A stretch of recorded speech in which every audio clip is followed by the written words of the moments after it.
Jackson Montgomery stared at his reflection in the mahogany-framed mirror, adjusting his bolo tie with practiced precision. Today was his wedding day, but there were no friends slapping his back in congratulation, no champagne being poured, no joy lighting his eyes. Instead, a heavy weight of obligation pressed down on his broad shoulders as he prepared to marry a woman he'd barely met, a woman people in town called Plain Sarah Hartley, whose face he'd only glimpsed once through. A conservative veil at their brief introduction, a necessary business arrangement, his father had called it. The Hartley Ranch contained the water rights and fertile valley land that would finally connect all the Montgomery holdings.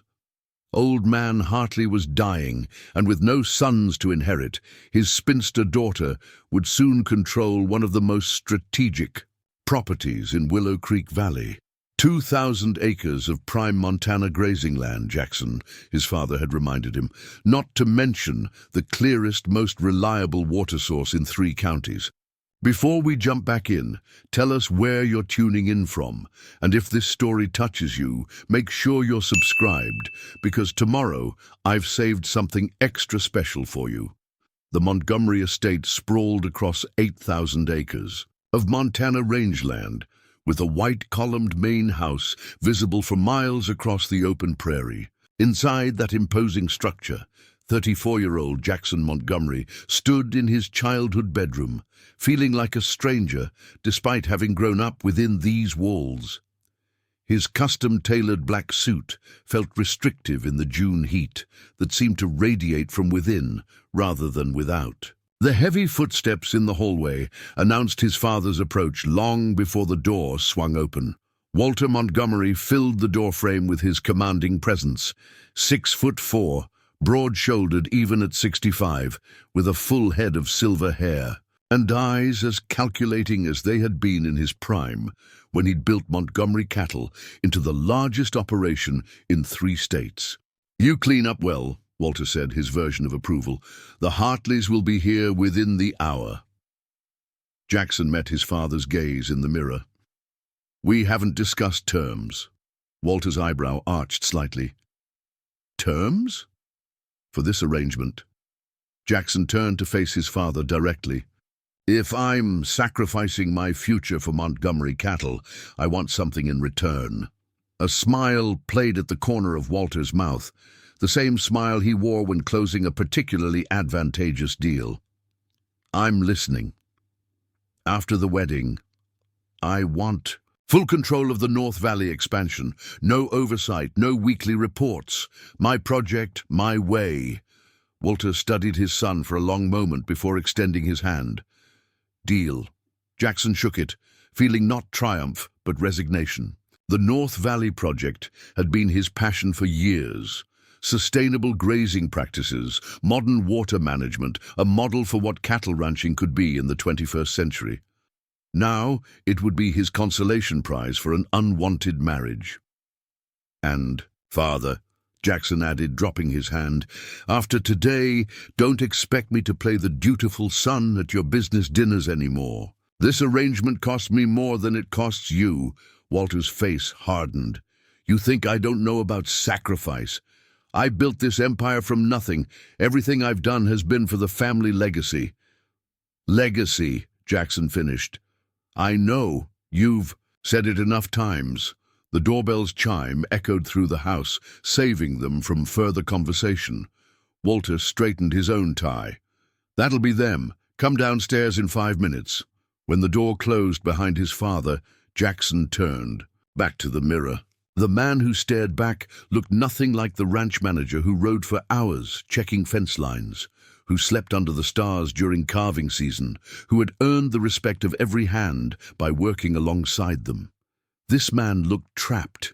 He'd never understood his father's obsession with expansion, with acquiring every neighboring property until the Montgomery name was synonymous with power in the valley. Montgomery Cattle already spanned 3 counties. The Hartley water rights were valuable, yes, but not worth selling his son's future.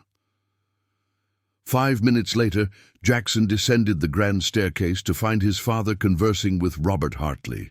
In the foyer, Hartley was a thin man in his 70s, his skin weathered from decades under the Montana sun, his handshake still surprisingly strong despite his illness. "Jackson." Hartley nodded in greeting. "Been looking forward to this day. Your father speaks highly of you." "Mr. Hartley," Jackson returned politely, noticing the absence of his bride-to-be. "Is your daughter not joining us?" "Sarah's in the drawing room with Reverend Miller and your mother." "Girl's understandably nervous." Hartley's expression softened slightly. "She's had a tough road. Appreciate you giving her this chance." Jackson swallowed the bitter retort that sprang to mind.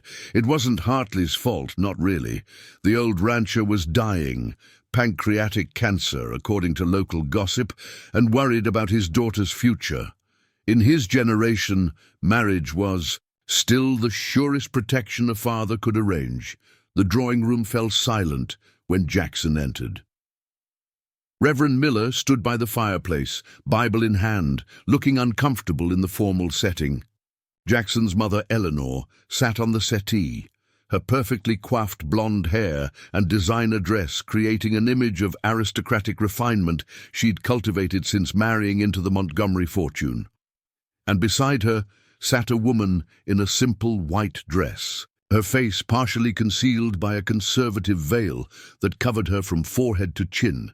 "Sarah Hartley." "Blake," his mother rose gracefully. "Come meet your bride."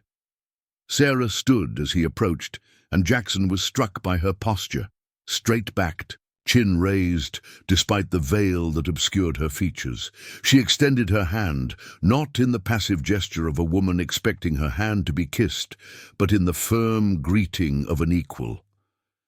"Mr. Montgomery," she said, her voice surprisingly melodic. "Thank you for accommodating my father's wishes." Jackson took her hand, noting its strength and the calluses that spoke of work, not the manicured softness he'd expected. "Miss Hartley, it seems we're both accommodating our fathers today." A flicker of something. Surprise, perhaps appreciation. For his honesty showed in her eyes, visible through the thin material of the veil. They were a striking amber in the room's lighting. "Shall we proceed?" Reverend Miller asked, clearly eager to complete the uncomfortable ceremony and escape the tension filling the room.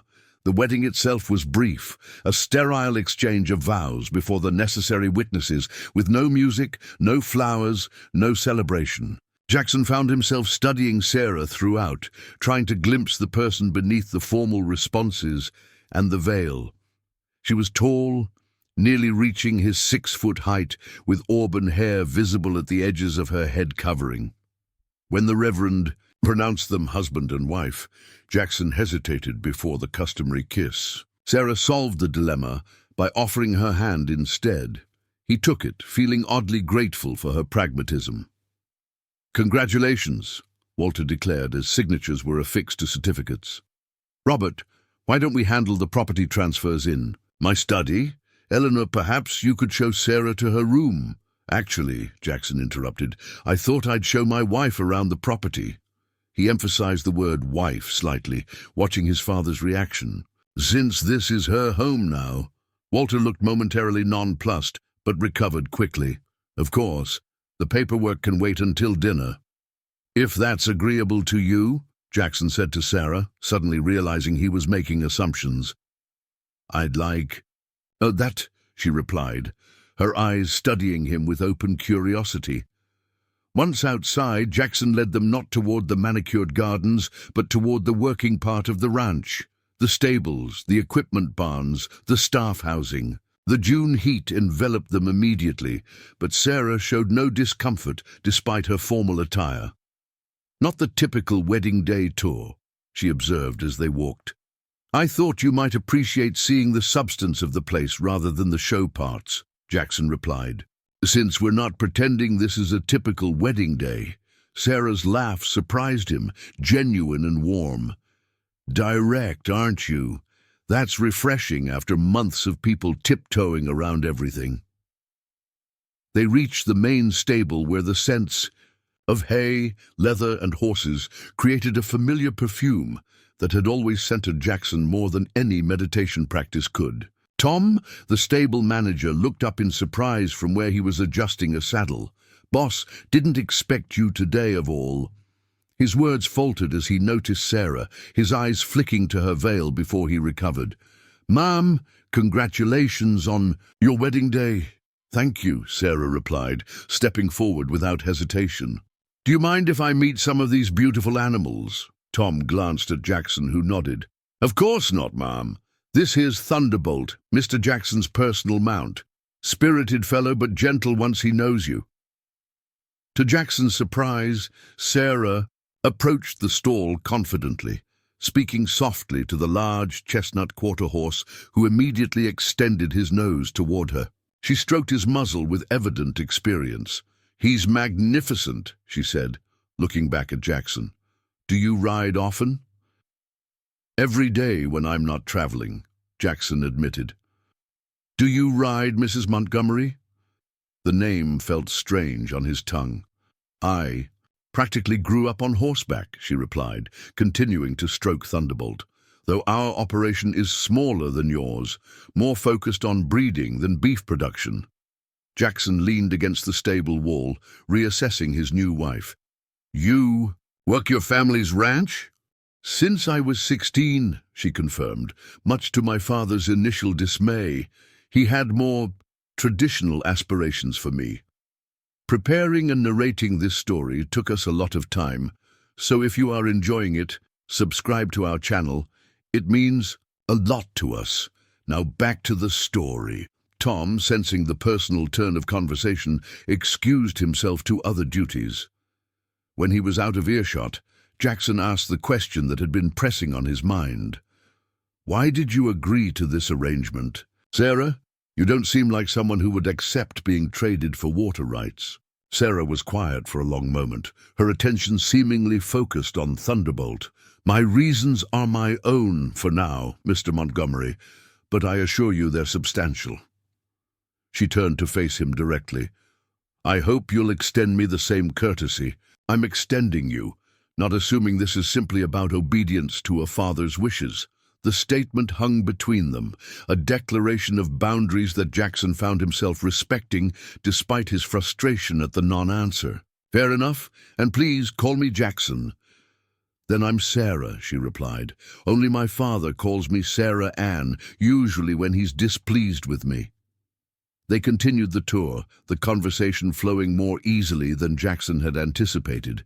Sarah asked intelligent questions about the operation, made observations about the differences in their ranching approaches, and showed particular interest in Jackson's North Valley project when he mentioned it. "Rotational grazing makes so much sense," she said, as they walked the perimeter of fields that would soon be subdivided into more sustainable paddocks.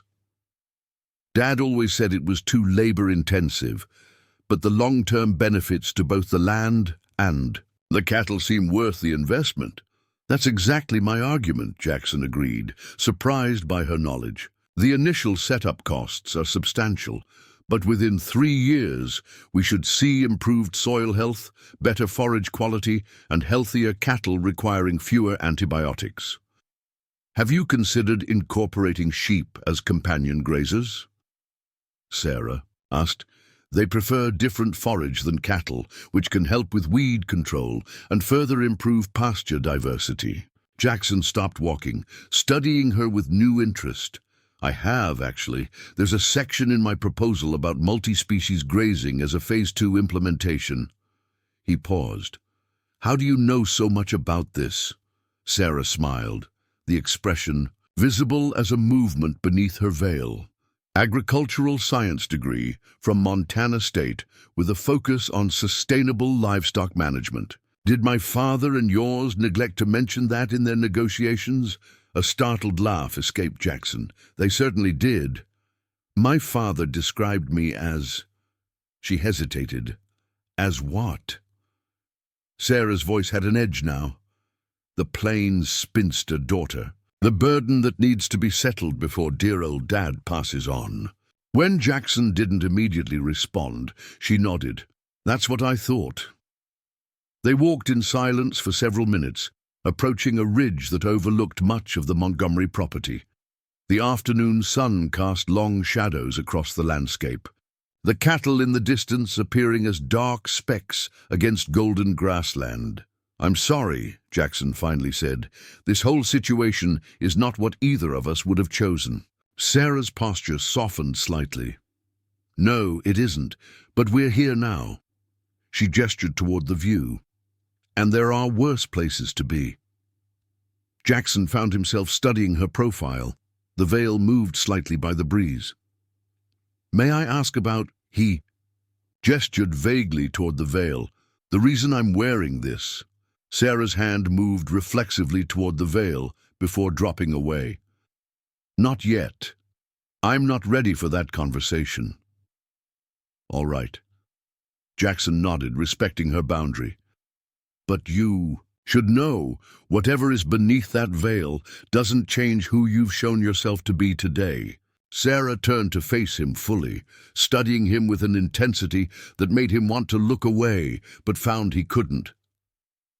"That's a nice sentiment, Jackson. I hope you mean it." As they made their way back toward the main house, something shifted subtly between them. Not friendship exactly, but perhaps the beginning of an alliance. They were both pawns in their father's final power play, but neither was as powerless as those fathers believed.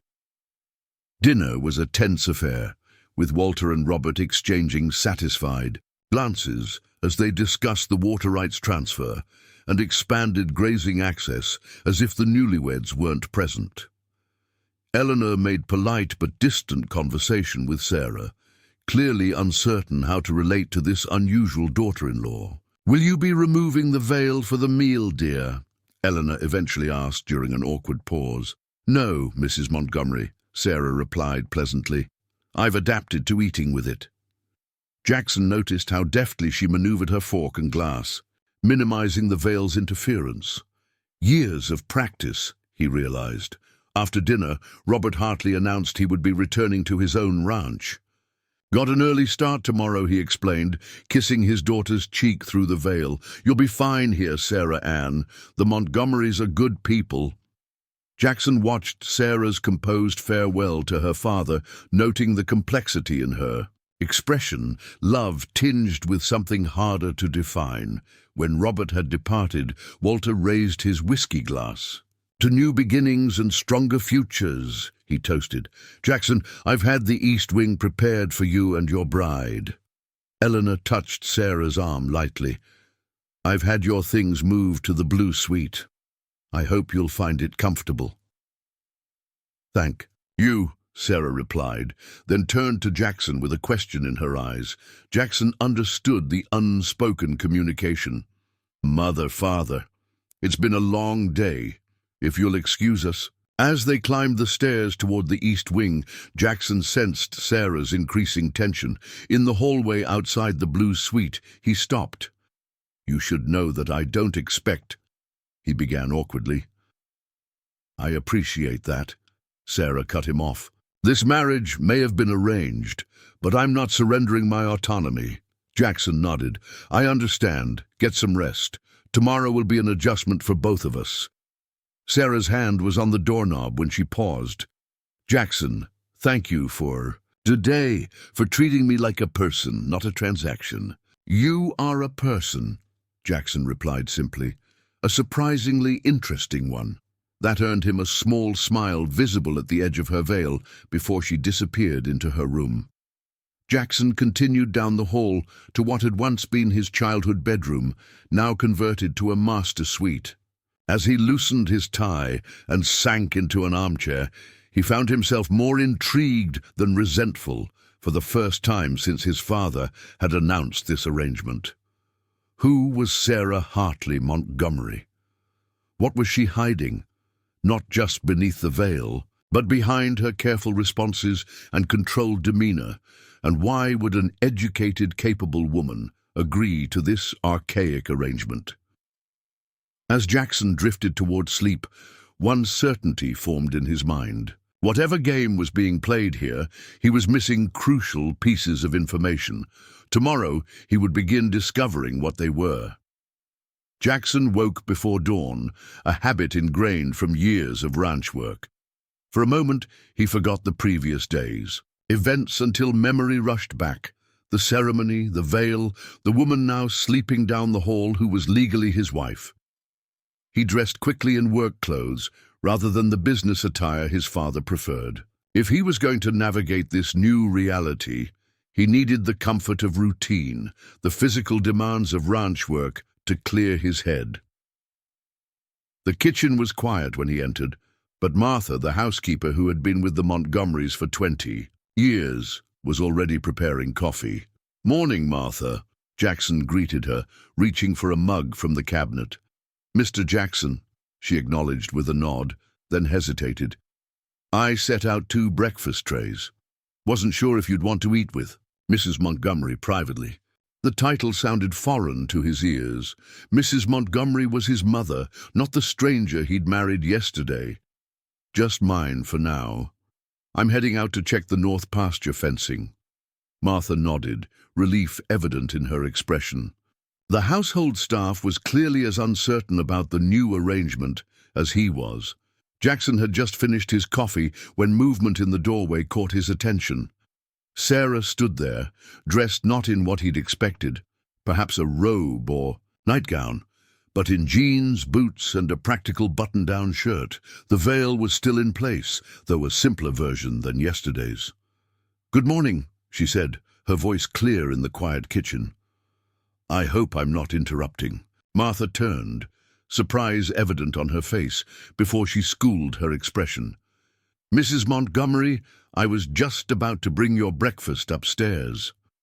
"That's very kind, but unnecessary," Sarah replied with a smile in her voice. "I'm used to early mornings, and I prefer to eat in the kitchen, if that's all right." Martha glanced at Jackson, who nodded. "Of course, Mom. What would you like?" "Whatever's easiest. Coffee and toast is fine." Jackson studied his wife as she moved confidently into the kitchen. There was none of yesterday's ceremonial stiffness in her manner. "I'm checking fencing in the north pasture," he found himself saying.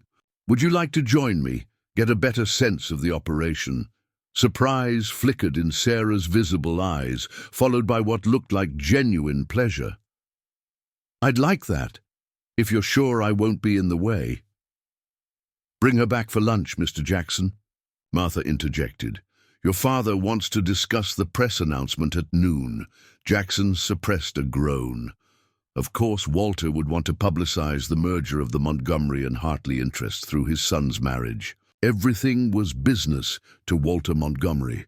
30 minutes later, they rode side by side across the dew-dampened grassland, morning mist still clinging to the low areas. Jackson was mounted on Thunderbolt, while Sarah rode a gentle mare named Daisy that she had immediately bonded with in the stable. "You really do ride well," Jackson observed as Sarah easily kept pace with him. "Told you," she replied, a hint of challenge in her voice. "I can probably outride you on a good day." "Is that so?" Jackson couldn't help smiling at her confidence. "We'll have to test that theory sometime."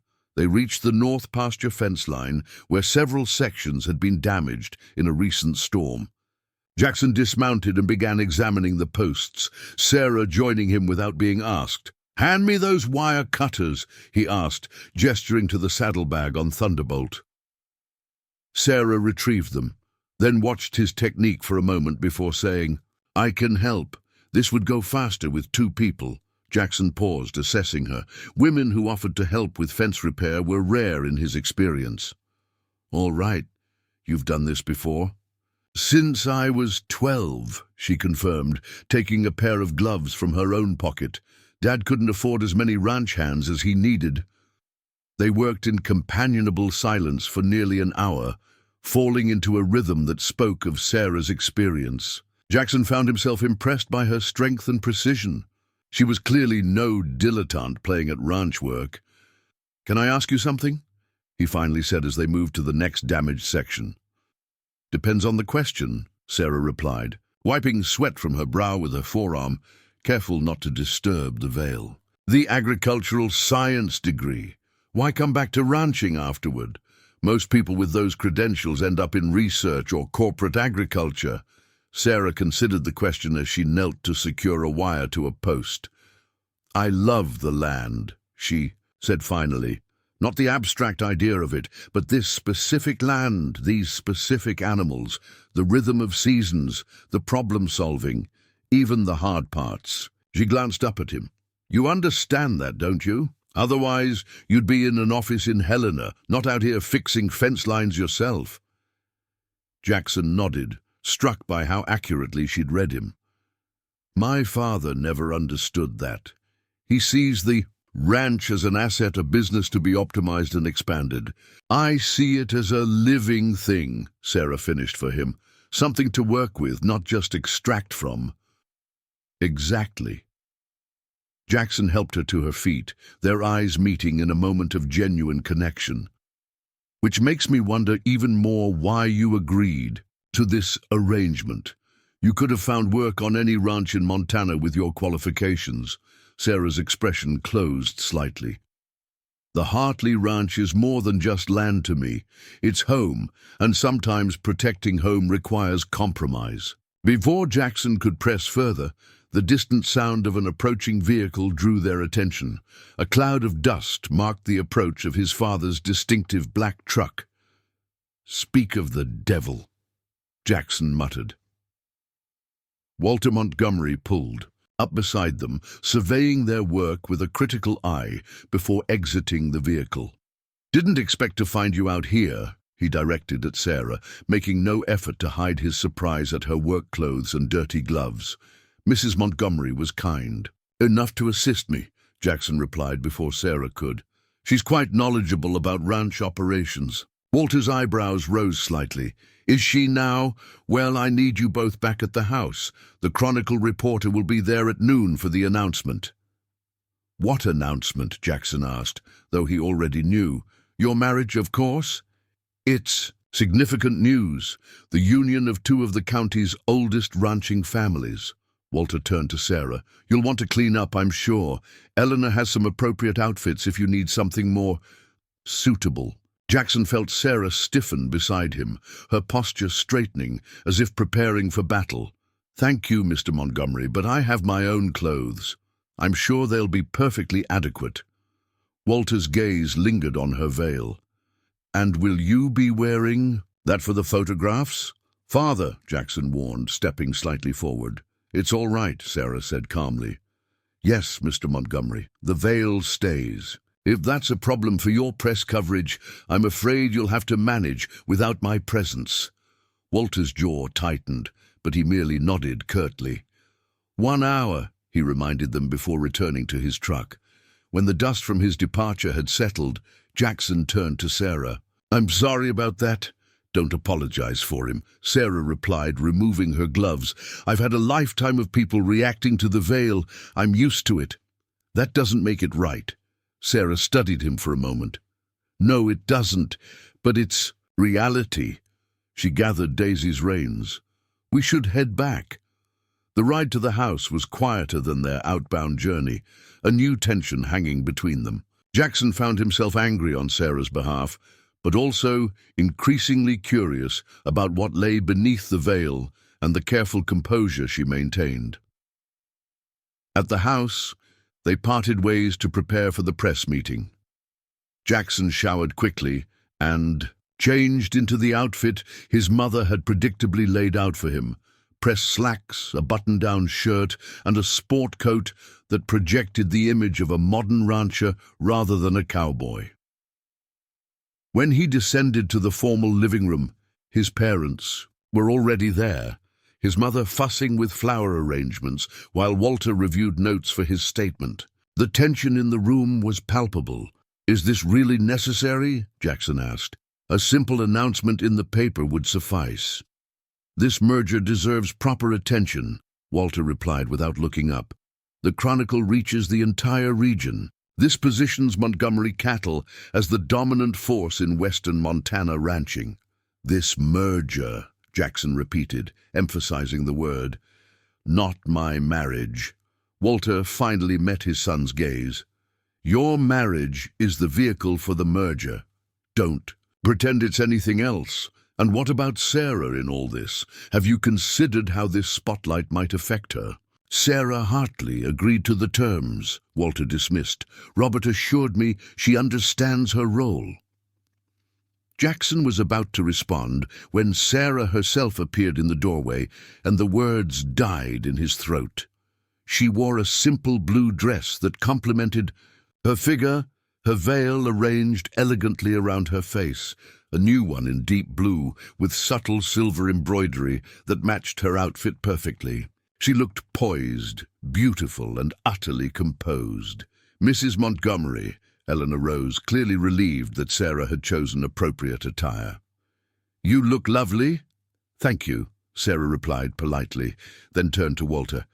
"Mr. Montgomery, before the reporter arrives, I'd like to clarify something. I understand this is primarily a business announcement, but it's also ostensibly about a marriage. Jackson and I should present a united front." Walter's expression remained impassive. "What are you suggesting?"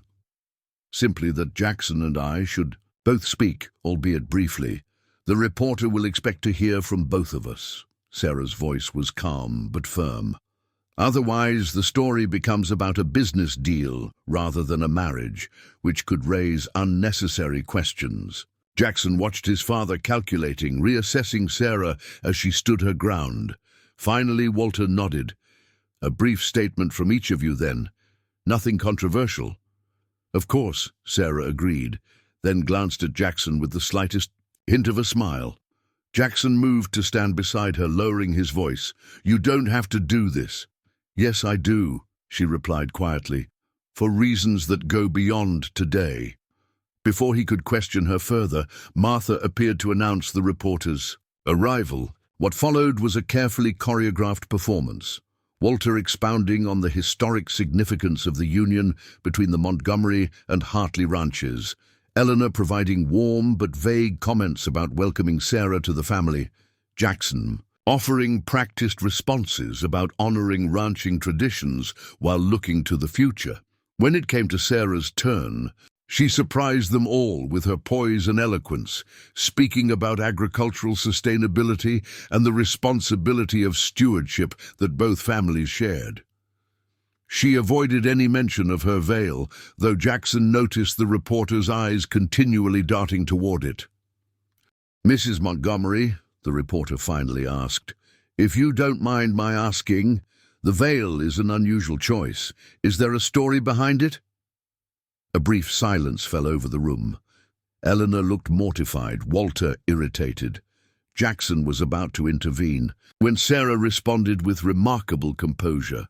"There is indeed a story," she said pleasantly, "but it's a personal one, not relevant to today's announcement. I'm sure you understand that some things remain private, even in a public marriage." The reporter looked chastened but pressed on. "Of course, but our readers will be curious about the new Mrs. Montgomery. Can you share anything about yourself? Your background, your interests?" "I hold a degree in agricultural science from Montana State," Sarah replied. "My interests include sustainable ranching practices, horse breeding, and modernizing traditional operations. I hope to bring those perspectives to my role here at Montgomery Cattle." Jackson watched his father's expression shift from irritation to calculating interest at this revelation. The reporter, meanwhile, scribbled furiously, clearly not having expected such credentials from what she had probably assumed was a trophy wife. The interview concluded with photos, carefully staged shots of Jackson and Sarah standing together on the porch with the ranch stretching behind them, formal poses, with Walter and Eleanor in the living room, and finally, at the reporter's insistence, a shot of just the newlyweds.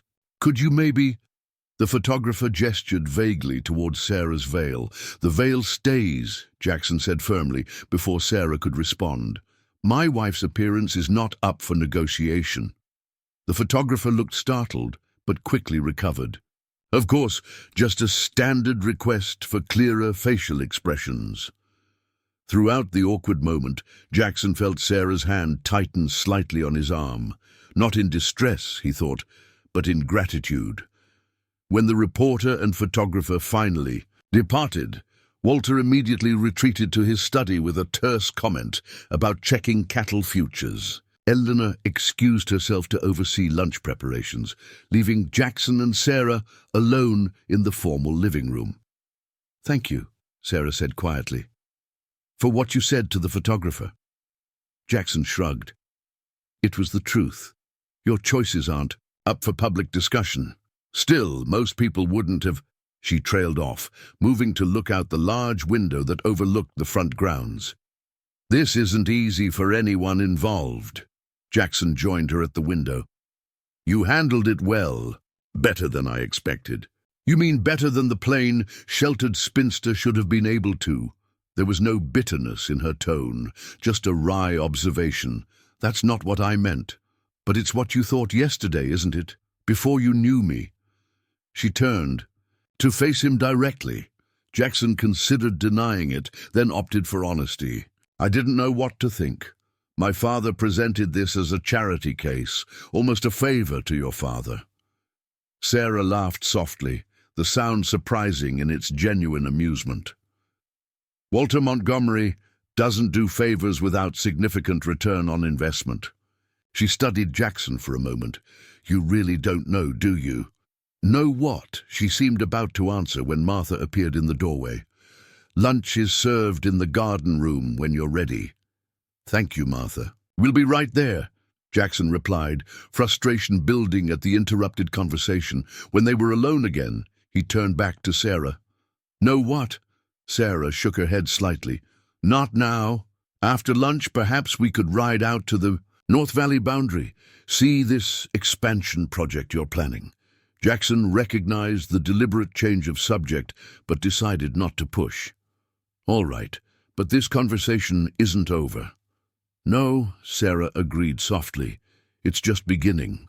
Lunch was a stilted affair with Eleanor, making valiant attempts at normal conversation, while Walter periodically checked his phone, barely disguising his impatience to return to work. Jackson noticed how seamlessly Sarah managed to eat despite the veil, taking small, careful bites and keeping her face slightly angled away from direct observation. "I understand you've been showing Sarah the property," Eleanor ventured. "What do you think of our ranch?" "It's impressive," Sarah replied diplomatically. "Different from Hartley land in many ways, but beautiful." "Jackson tells me you have an agricultural science degree," Walter interjected, his tone making it clear this information had only recently come to his attention. "Robert never mentioned that. Dad prefers to emphasize different aspects of my marketability," Sarah said, a hint of steel beneath her pleasant tone. "Education wasn't high on that list." Walter studied her with new interest. "What was your focus?" "Sustainable grazing systems and drought-resistant forage development." Walter's eyebrows rose slightly. "Interesting. Perhaps you should sit in on our next management meeting. Might have some useful perspectives." Jackson nearly choked on his water, having never heard his father invite an outsider, much less a woman, to a management meeting in all his years at the ranch. "I'd appreciate that opportunity," Sarah replied calmly, as if such invitations were commonplace. After lunch, true to his word, Jackson took Sarah to see the North Valley expansion. They rode across terrain that gradually changed from the well-maintained pastures of the core Montgomery property to rougher land that had been recently acquired. "This is it," Jackson explained, as they reached a ridge overlooking several hundred acres. "We purchased this last year from the Martinez family. Good water sources, but it needs significant work to reach its potential." Sarah dismounted, surveying the landscape with a professional eye. "The soil quality varies significantly," she observed. "You'll need different strategies for each zone." "That's the plan," Jackson agreed, impressed by her immediate grasp of the challenges. "Dividing it into management zones based on soil and water access." Sarah walked a few paces, bending to examine the native grasses. "There's potential here. With the right approach, this could be more productive than your current grazing lands within 5 years." They spent the next hour discussing specific strategies, water retention techniques, forage selection, grazing rotation schedules. Jackson found himself engaged in the most stimulating professional conversation he'd had in months, Sarah's knowledge complementing his own in unexpected ways. As the afternoon sun began its westward slide, they sat in the shade of a lone cottonwood tree, sharing water from Jackson's canteen. The easy flow of professional discussion had broken down some of the barriers between them, creating a strange comfort neither had anticipated. "Why did you really agree to this marriage, Sarah?" Jackson finally asked, returning to the question that had been nagging at him. "And don't tell me it was just to honor your father's wishes. You're too independent for that." Sarah was quiet for a long moment, staring out at the landscape. "There's something you should know about the Hartley Ranch," she finally said. "Something your father knows, but you apparently don't." Jackson frowned. "What's that?" "It's not just the water rights that make our land valuable." She turned to face him directly. 6 months ago, geological surveys confirmed what my grandfather always suspected. There's oil on Hartley land, a significant deposit that extends under the aquifer. Jackson stared at her, processing this revelation. Oil that would be worth millions, possibly billions. "Yes," Sarah nodded, "which makes the question not why I agreed to this marriage, but why your father wanted it so badly." She paused, watching understanding dawn on his face. The water rights were just the beginning. This merger gives Montgomery Cattle potential access to those mineral rights if they're developed. But why would your father agree to essentially give away that future wealth, even to secure your future? Sarah's hand moved unconsciously toward her veil. "Because he believes no one else would have me, and because he doesn't know I'm aware of the oil deposit. The survey results came to me first, and I kept them to myself." Jackson's mind raced with implications. "So you agreed to this marriage, knowing about the oil, while letting your father think he was securing your future before he died?" "I agreed to this marriage to protect the land," Sarah corrected firmly. "If word got out about the oil before proper environmental safeguards were in place, the damage to the aquifer and surrounding ecosystem could be catastrophic." She held his gaze steadily. "I needed time and resources to ensure any development happens responsibly. Resources the Hartley Ranch doesn't have, but Montgomery Cattle does. And you didn't think to just tell me this before the wedding? Would you have believed me? Or would you have assumed I was trying to escape the arrangement?" Sarah challenged. "I needed to understand what kind of man you are first, whether you could be trusted with this information." Jackson felt a complex mixture of emotions: admiration for her strategy, irritation at being manipulated, and a growing respect for the intelligence behind those thoughtful eyes. "And what have you decided? Can I be trusted?" A small smile played at the visible corner of Sarah's mouth. "I'm telling you now, aren't I?" As the Montana sunset painted the sky in brilliant oranges and deep purples, Jackson and Sarah rode back to the main house in contemplative silence. The revelation about the oil deposits had shifted something fundamental between them. They were no longer just two people trapped in an arrangement, but potential allies in a complex game where neither fully understood all the players or rules. "My father will expect me at dinner," Jackson finally said as they approached the stables. "But afterward, we need to talk more about this. The implications are significant." "The implications are enormous," Sarah finished. "I know there's more you need to understand." Tom emerged from the stable to take their horses, his eyebrows rising slightly at their dusty appearance and serious expressions. "Good ride, Mr. Jackson." "Mrs. Montgomery?" "Very informative," Jackson replied, helping Sarah dismount, though she clearly didn't need assistance. The brief touch of her hand on his shoulder felt different now, less formal, more purposeful. "Take good care of Daisy," Sarah told Tom, patting the mare's neck affectionately. "She's a magnificent animal." "Yes, ma'am. She seems to have taken to you already." Jackson noticed the genuine warmth in Tom's voice. The staff were already adapting to Sarah's presence, responding to her evident knowledge and respect for the work they did. It was a stark contrast to how they had received his mother years ago. Eleanor had always remained Mrs. Montgomery too, in them never quite bridging the gap between the household and the working ranch. Dinner was a quieter affair than lunch, with Walter uncharacteristically subdued as he discussed market projections and recent equipment purchases with Jackson. Eleanor maintained polite conversation with Sarah about household management and local social obligations the Montgomerys maintained. "There's the Chamber of Commerce dinner next Thursday," Eleanor mentioned. "As the newest Montgomery, you'll be expected to attend, Sarah Ann." Jackson noticed Sarah's slight stiffening at both the use of her full name and the assumption of her attendance. "I'm sure the business community is curious about our new partnership," she replied carefully. "But perhaps Jackson and I should discuss our social calendar privately." Eleanor looked momentarily taken aback, unaccustomed to having her social planning questioned. "Well, certainly, but the RSVPs are due tomorrow." "We'll let you know in the morning, Mother," Jackson interjected, surprising himself with his support of Sarah's position. Typically, he simply acquiesced to his mother's social orchestrations to avoid conflict. Walter looked between them with narrowed eyes, clearly noting the unified front. "The chamber dinner is important for business relationships," he stated. "I expect both of you there."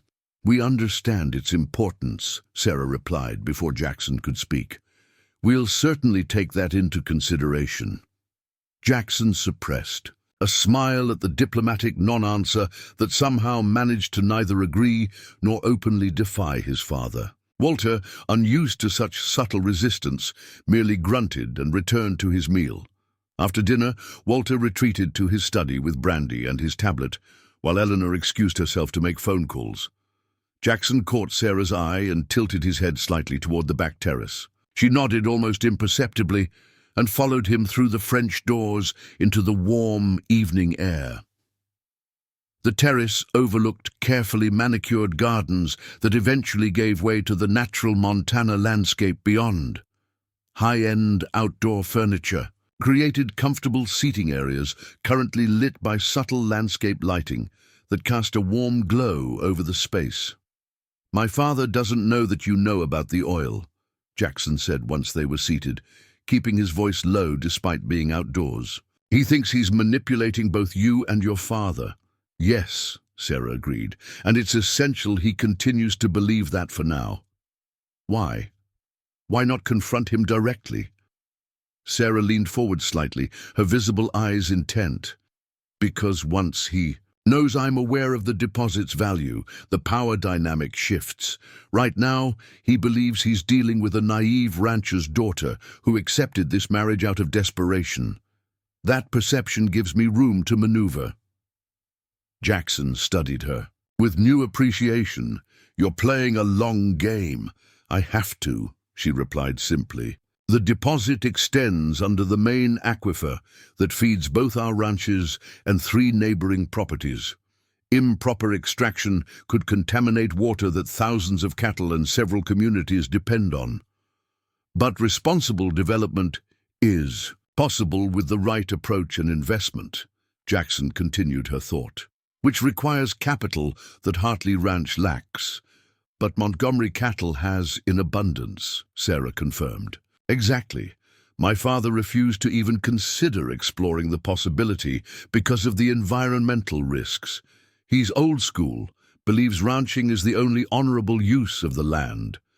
But with his cancer progressing, you needed to secure a position where you could influence how that land is managed after he's gone," Jackson finished, the pieces falling into place, "including who holds the mineral rights and how they're developed. The marriage merger puts me in that position, especially since your father doesn't realize I know what's really at stake." Sarah's hand moved to her veil in what Jackson now recognized as a habitual gesture when she was thinking deeply.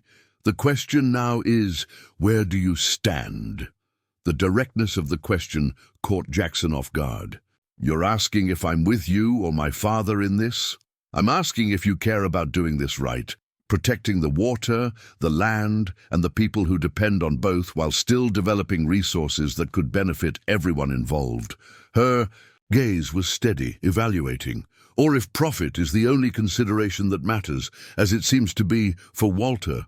Jackson felt the weight of the moment, understanding that his answer would define not just his relationship with Sarah, but the future of both their legacies.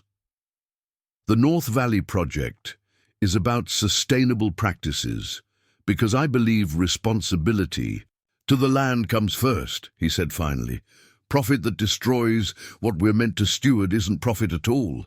It's theft from future generations. Something shifted in Sarah's expression, a softening around her visible eyes, perhaps relief. Then we might actually make this work. This being a partnership, she said simply. Your father forced this marriage, thinking he was acquiring control of assets neither of us knew the true value of. But what if instead we created something neither of our fathers anticipated? A genuine alliance, Jackson mused, finding the idea surprisingly appealing. Using the combined resources of both ranches to demonstrate that responsible development and ecological stewardship aren't mutually exclusive.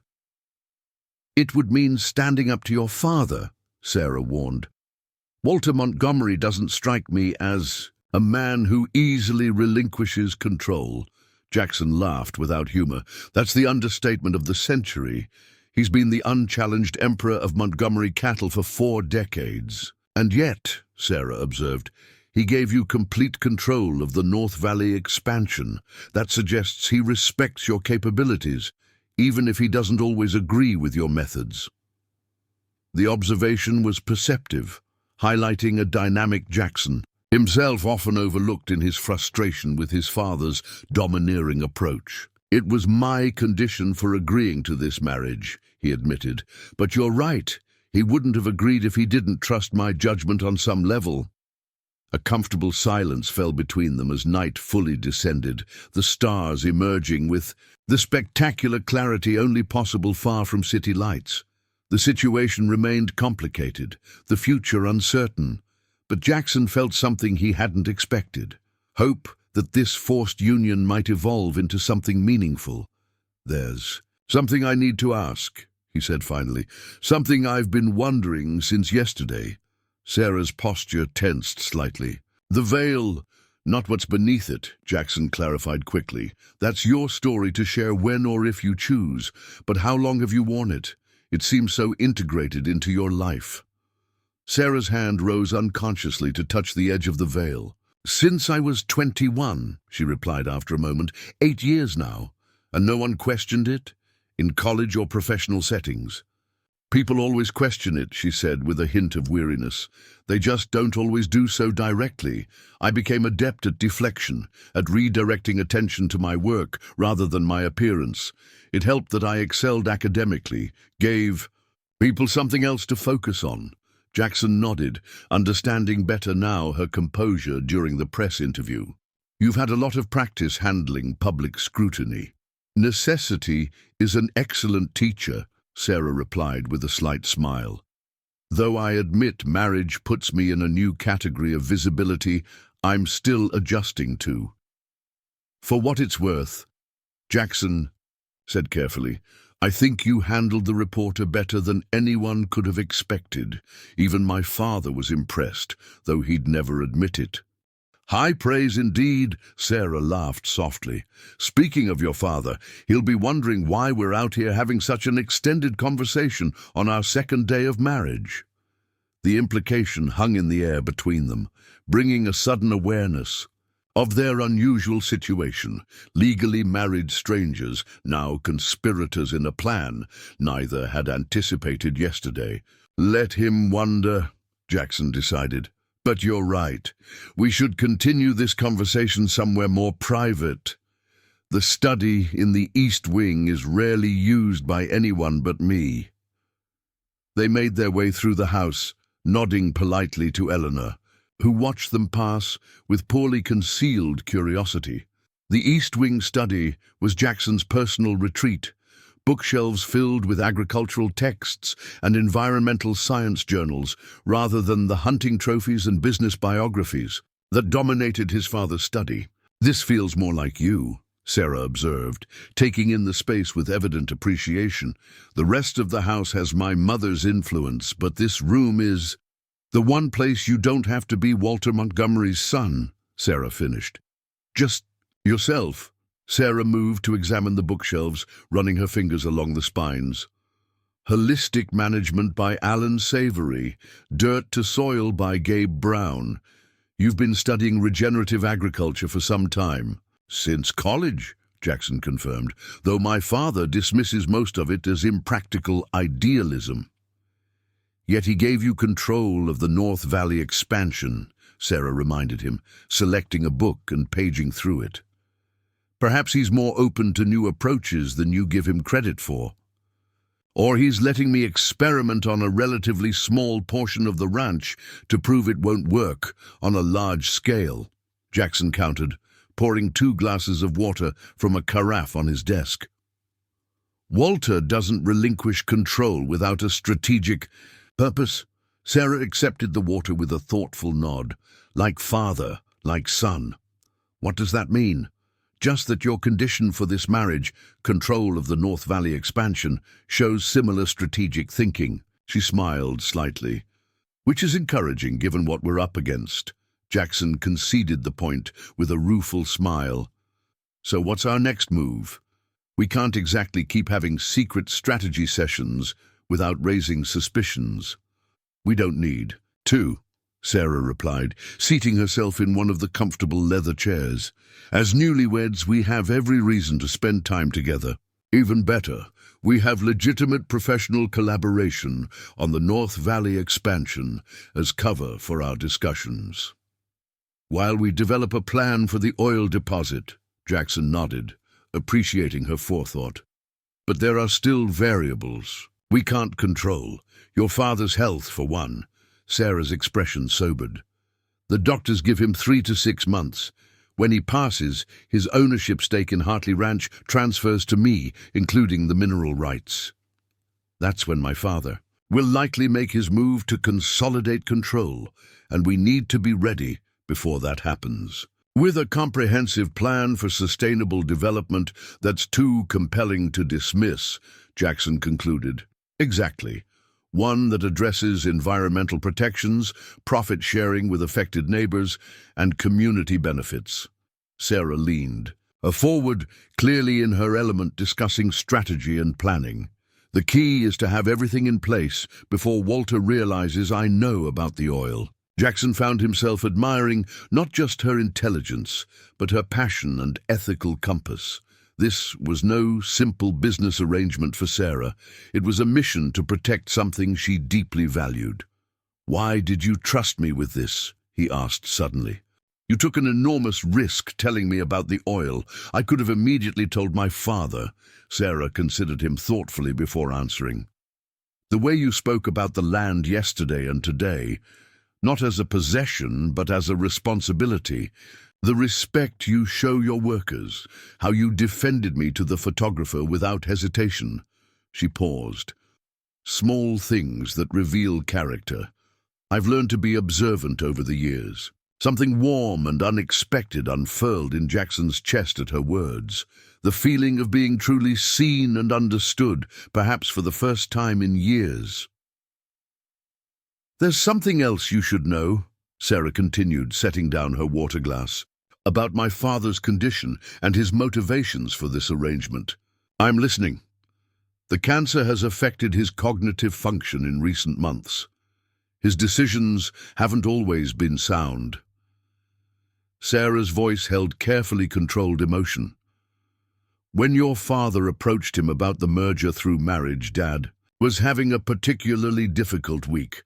I'm not certain he fully comprehended what he was agreeing to." Jackson frowned. "Are you saying my father took advantage of your father's diminished capacity?" "I'm saying Walter Montgomery is a shrewd businessman who recognized an opportunity and seized it," Sarah replied diplomatically. I don't know if he was aware of the extent of my father's cognitive decline. But you went along with it anyway, Jackson observed. Why not contest it, especially if your father wasn't fully competent to make such arrangements? Because by the time I fully understood what had been arranged, I had also received the geological survey results. Sarah's gaze was steady. Fighting the marriage would have meant revealing why the Hartley land was suddenly worth fighting for, which would have exposed the oil discovery before I had any protections in place. Jackson nodded slowly, the complex chess game she'd been playing becoming clearer. So you chose to sacrifice your freedom to protect the larger goal? I wouldn't call it sacrifice, Sarah corrected him. Strategic compromise, perhaps. And now that I know you better, not as much of a compromise as I initially feared. The compliment, delivered so matter-of-factly, caught Jackson by surprise. Before he could respond, a knock at the study door interrupted them. Martha's voice called through, Mr. Jackson, your father is asking to see you in his study. Jackson exchanged a glance with Sarah. Tell him I'll be there in 5 minutes, Martha. Yes, sir. When Martha's footsteps had receded, Sarah stood. He's probably wondering why we're closeted away together. Let him wonder, Jackson said, standing as well. But you're right. I should go. We don't want to raise suspicions this early. We'll continue tomorrow, Sarah agreed. Perhaps you could. Show me the financial projections for the North Valley expansion. That would give us a legitimate reason to spend time reviewing documents and discussing plans. Jackson nodded, appreciating her practical approach. Good idea. Meet me here after breakfast. As they left the study together, Jackson found himself hyper-aware of Sarah's presence beside him, the subtle scent of her perfume. Something clean and herbal rather than flowery, and the confident way she moved. Their marriage might have begun as a business transaction, but it was rapidly evolving into something far more interesting. Walter was waiting in his study, a glass of expensive bourbon in his hand, and a satisfied expression on his face that immediately put Jackson on alert. You wanted to see me? Jackson asked, remaining standing rather than taking a seat. The Chronicle article will run tomorrow, Walter replied, sliding a tablet across his desk. They sent an advance copy. Take a look. Jackson picked up the device and scanned the article. The headline read, Ranching Dynasties Unite, Montgomery Hartley Marriage Signals New Era in Montana Agriculture. The piece was largely as expected, glowing descriptions of both families' histories, quotes from the interviews, and strategic emphasis on the business implications of the union. What caught Jackson's eye, however, was the careful framing of Sarah's veil as an elegant signature accessory, rather than addressing any disfigurement or injury. The reporter had gone out of her way to portray Sarah as mysterious and sophisticated rather than damaged. Surprisingly good coverage, Jackson commented, keeping his tone neutral as he returned the tablet. The reporter was more respectful than I expected. I may have had a word with the editor before publication, Walter admitted, with a self-satisfied smile. Suggested that the Montgomery cattle advertising budget could increase or decrease depending on the tone of the article. Jackson felt a flash of anger at his father's manipulation, but kept his expression impassive. I see. And was that before or after you arranged this entire marriage without consulting me? Walter's smile faded. I thought you'd moved past that. A grievance. You're getting the North Valley expansion project, aren't you? And Sarah seems more suitable than anticipated. Her agricultural knowledge could be quite useful. That's not the point, Jackson replied, carefully channeling his frustration toward the known issue rather than revealing what he'd learned about the oil. You made a life-altering decision for me without my input, treating me like an asset rather than your son. Walter sighed, setting down his bourbon. Someday you'll understand, Jackson. Business and family can't always be separated when you're responsible for an operation of this size. I did what was necessary to secure Montgomery Cattle's future, By using me as a bargaining chip, by creating an alliance that benefits everyone involved, Walter corrected. The Hartleys needed security for their daughter and their legacy. We needed the water rights and additional acreage. You needed a push towards settling down and thinking about the next generation of Montgomerys. He leaned forward. Sometimes the best decisions aren't the ones that feel good in the moment. Jackson studied his father, seeing the absolute conviction in Walter's eyes. The man truly believed he'd done the right thing, not just for the business, but for his son.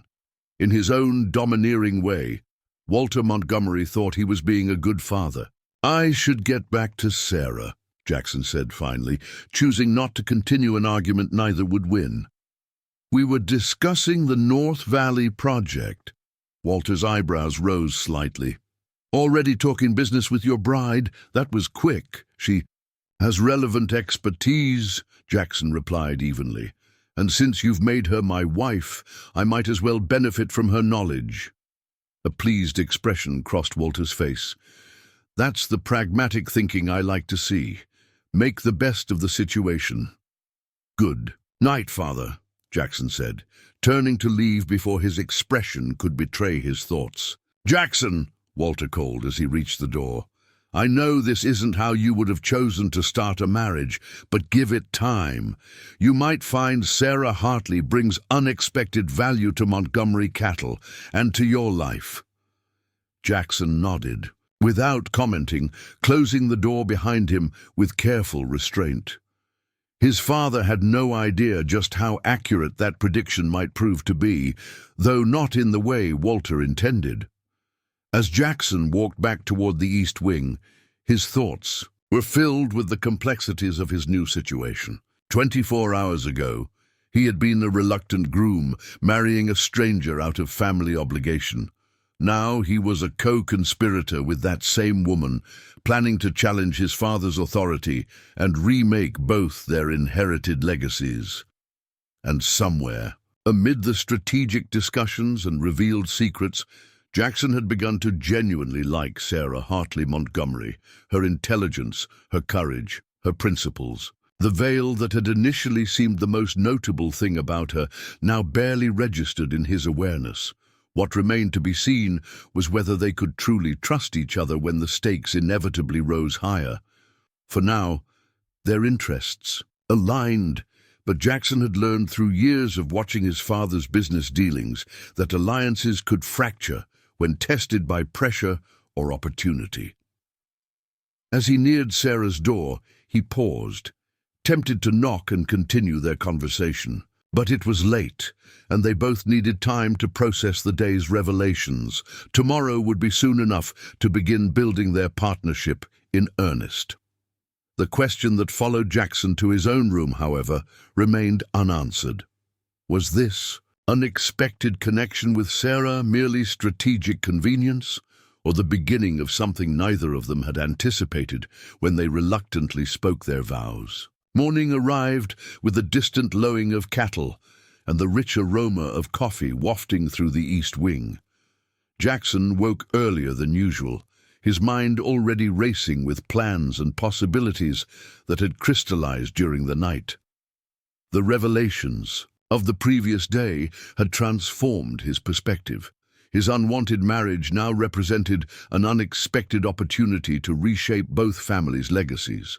He dressed quickly in work clothes rather than the business attire Walter preferred, determined to maintain his usual ranch routines despite the extraordinary circumstances. When he entered the kitchen, he was surprised to find Sarah already there, similarly dressed for ranch work and engaged in conversation with Martha and Miguel, the Montgomerys' longtime groundskeeper. "The irrigation system in the West Garden isn't as efficient as it could be," Sarah was saying, sketching something on a notepad. "A drip system here and here would reduce water usage by at least 30% while improving plant health." Miguel leaned over her drawing with evident interest. "I've been saying the same thing for years, but Mrs. Montgomery prefers the traditional sprinklers." "Perhaps we could set up a test area," Sarah suggested. "Demonstrate the results before proposing a full conversion." "Good morning," Jackson interrupted, intrigued by this glimpse of Sarah seamlessly integrating herself into the household operations. All three looked up, with Martha and Miguel straightening slightly at his presence, while Sarah merely offered a warm smile. "Jackson, Miguel was just showing me the gardens and explaining some of the water management challenges." "Mrs. Montgomery has excellent ideas," Miguel added, respect evident in his tone. "Very practical." Jackson poured himself coffee, noting how quickly Sarah had earned the staff's approval, something his mother had never quite managed in all her years at the ranch. "I'm not surprised. Sarah has a gift for seeing possibilities others miss." Their eyes met briefly over his coffee mug, the double meaning of his words hanging between them. Something subtle shifted in her expression, appreciation perhaps for his acknowledgement of her capabilities. "I thought we might review those expansion projections this morning," Jackson continued casually, "unless you had other plans." "That sounds perfect," Sarah replied. "I was hoping to understand more about your vision for the North Valley section." After breakfast, they retreated to Jackson's study with a legitimate reason that would satisfy any curious observers, including Walter, who had nodded approvingly when Jackson mentioned their plans to review the North Valley documents. "Your father seems pleased that we're working together," Sarah observed once the door closed behind them. "He thinks I'm making the best of the situation by utilizing your agricultural expertise," Jackson replied, retrieving folders from his desk drawer. "Which isn't wrong, just incomplete. The best deceptions always contain significant truth," Sarah noted, taking a seat at the small conference table that occupied one corner of the study. "Speaking of which, I've been thinking about our approach to the oil situation." Jackson spread the expansion plans across the table, but kept his attention on Sarah. "I'm listening. We need more information before we can develop a comprehensive plan," she said, absently touching her veil as she organized her thoughts. "Specifically, we need an updated geological survey that precisely maps the deposit's boundaries and depth, and an environmental impact assessment focusing on aquifer protection. Both require bringing in outside experts," Jackson pointed out, "which risks alerting my father that we're investigating something beyond standard ranch operations." Sarah nodded. "That's why I think we should incorporate it into your North Valley planning. The groundwater study you already proposed for assessing irrigation potential could easily be expanded to include deeper geological assessments without raising suspicions." Jackson studied her with growing admiration. "Using my existing project as cover, that's clever. It also gives us legitimate reason to meet with environmental consultants who can advise on responsible extraction methods," Sarah continued, "all framed as due diligence for my sustainable ranching initiative, which protects us from your father's interference because he's already granted you autonomy over the North Valley project," Sarah concluded, appreciating the elegant strategy. This could work. They spent the next hour reviewing the actual expansion plans, with Sarah offering insights that genuinely improved Jackson's original vision. Her suggestions about drought-resistant forage varieties and innovative water conservation techniques were exactly the kind of expertise he needed, their professional collaboration providing perfect cover for their broader conspiracy. "These projection models are impressive," Sarah commented, studying the financial spreadsheets Jackson had developed. "You've accounted for variables most ranchers overlook." "I learned from watching my father's mistakes," Jackson admitted. "Walter's always been focused on quick returns rather than long-term sustainability. It's made Montgomery cattle profitable, but created problems we're still addressing: overgrazing, water quality issues, soil depletion." "That's the fundamental tension here, isn't it?" Sarah observed. "Between immediate profit and generational stewardship." "Exactly. And it's the same tension we'll face with the oil deposit," Jackson agreed. Their discussion was interrupted by a knock at the door. Jackson quickly rearranged the papers to hide anything that might seem suspicious before. "Calling, come in." Walter entered, his expression unreadable as he took in the scene, his son and daughter-in-law surrounded by expansion plans, clearly deep in professional discussion. "I see you two are hard at work," he commented, his tone carefully neutral. "Find anything interesting in Jackson's projections, Sarah Ann?" "Several," Sarah replied without hesitation. "His rotational grazing model is particularly innovative.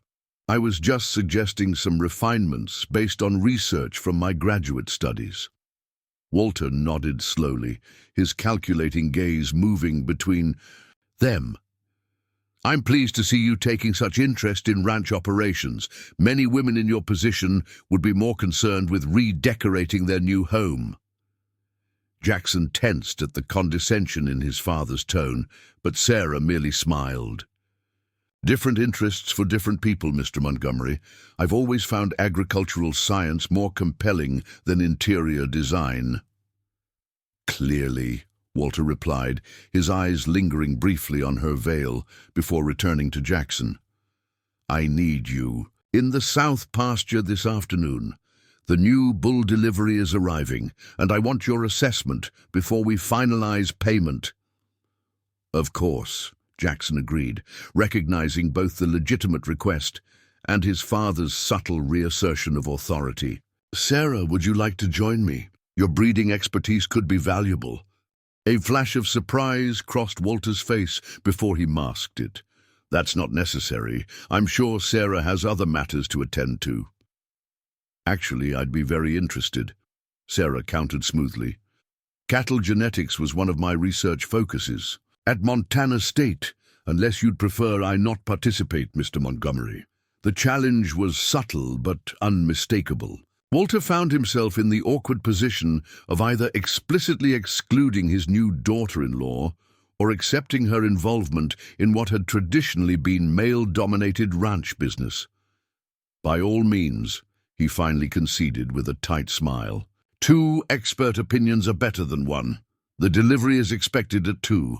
After Walter departed, Jackson turned to Sarah with newfound respect. "That was masterfully handled." "Your father expects demure compliance," she replied, a hint of steel beneath her calm exterior. "It's better to establish boundaries early in any relationship," Jackson laughed softly. "I've known him my entire life and rarely managed to outmaneuver him that effectively." "You have history that complicates things," Sarah observed, returning her attention to the expansion documents. "I have the advantage of being new to the dynamic."